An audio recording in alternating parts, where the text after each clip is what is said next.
Gen Z போராட்டத்திற்கு பின் நேபாளத்தில் நடைபெற்ற நாடாளுமன்ற தேர்தலில் இளைஞர்கள் ஆதரவோடு ராஷ்டிரிய ஸ்வந்தர கட்சி ஆட்சியை கைப்பற்றுகிறது. அக்கட்சியைச் சேர்ந்த 35 வயதையான ராப் பாடகர் பாலேந்திர ஷா பிரதமராக பொறுப்பேற்க இருக்கிறார். நேபாள அரசியலின் புதிய முகமாக உருவெடுத்திருக்கும் பாலேந்திர ஷா யார்? விரிவாக பார்க்கலாம்.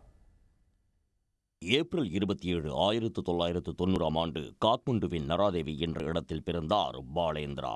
நேபாளத்தில் சிவில் இன்ஜினியரிங் படித்து கர்நாடக மாநிலத்தில் உள்ள விஸ்வேஸ்வரப்பா தொழில்நுட்ப பல்கலைக்கழகத்தில் கட்டமைப்பு பொறியியல் முதுநிலை பட்டம் பெற்றார். ஹிப்ஹாப் ராப் இசை கற்றுக்கொண்டு 2013 தனி ஆல்பங்களை வெளியிட்டு நேபாள இளைஞர்களிடையே பிரபலமானார்.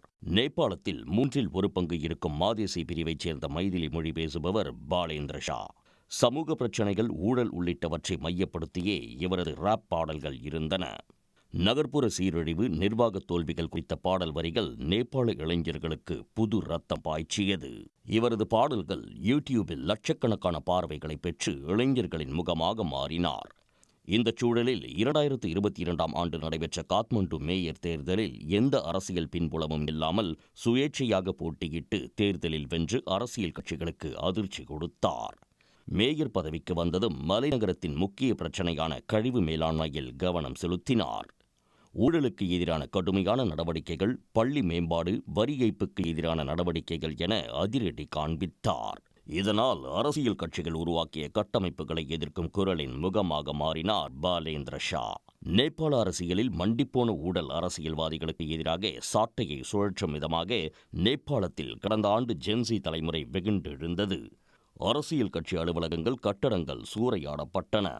அரசியல் கட்சியினர், அமைச்சர்கள் ஓட விரட்டப்பட்டனர். இந்த போராட்டத்துக்கு பாலேந்திர ஷா பக்கபலமாக இருந்தார்.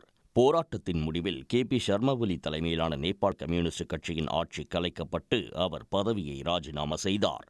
இடைக்கால அரசை வழிநடத்த கடந்த ஆண்டே பாலேந்திர ஷாவுக்கு அழைப்பு விடுக்கப்பட்டது. ஆனால் முறைப்படி தேர்தலில் போட்டியிடப் போவதாக அப்போது மறுத்த பாலேந்திரா ஜனவரி மாதம் RSP கட்சியில் இணைந்து அக்கட்சியின் பிரதமர் வேட்பாளராக போட்டியிட்டு வென்றிருக்கிறார். உடனுக்குடன் செய்திகளை தெரிந்து கொள்ள சன் நியூஸ் பெல் ஐகானை கிளிக் பண்ணுங்க.